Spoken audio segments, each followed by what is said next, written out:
Hello guys, this is my part 2 ng aking video. Ha? Aning way? Pababa na lang kami.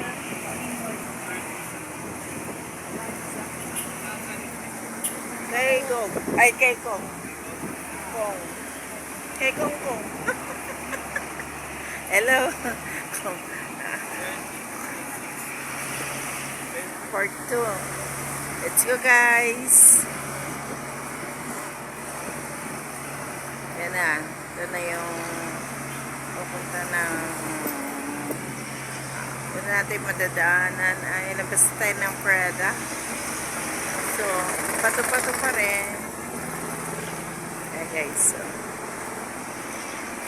medyo slow yung minibus natin yung sinakyan. Yan. Guys, ang ating sana nagugustuhan niyo yung mga tanawin na nating nadadaanan. At para na rin kayong nandito kasama kong naglalakbay. Dadan tayo ng Odamos Beach. Maraming beach. Nakita nyo na to, doon tayo sa kabila ka. Nag-video rin ako sa left side. Ngayon, nasa right side naman tayo. Kaya wala kayong makikitang beaches. Kundi ginawa niyo pa akong nagpapabasang mga langya kayo. Yan. Gusto niyo sisigaw? No. Wala lang yung malaglag cellphone ko, Teros.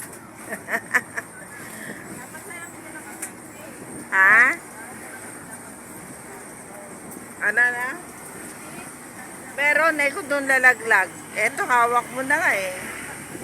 Mayroon akong ano. May mga... Ginawa yung pasmating kamay ko mga hype kayo.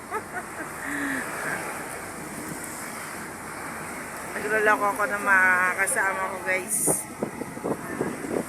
Malaglag daw yung sipi ko.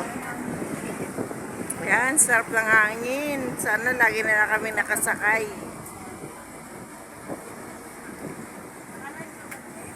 Ha? Ano? Sana. Yan, eh.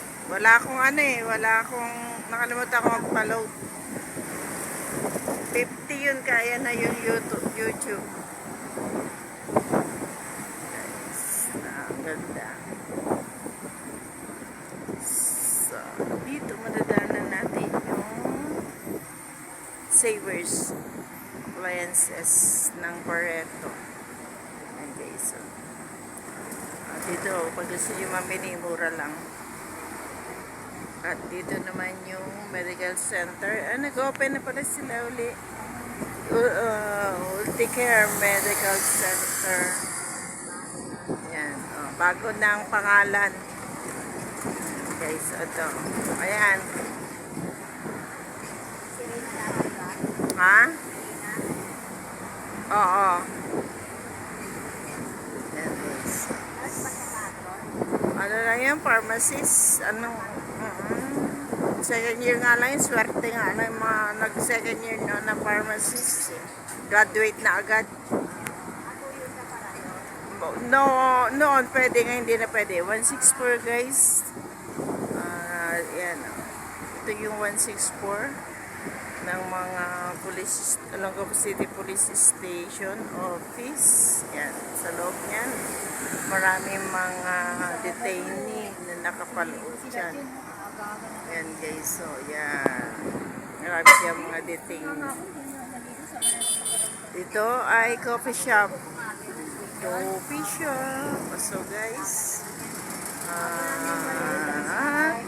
abangan nyo ang aking part 3 unang aking videos.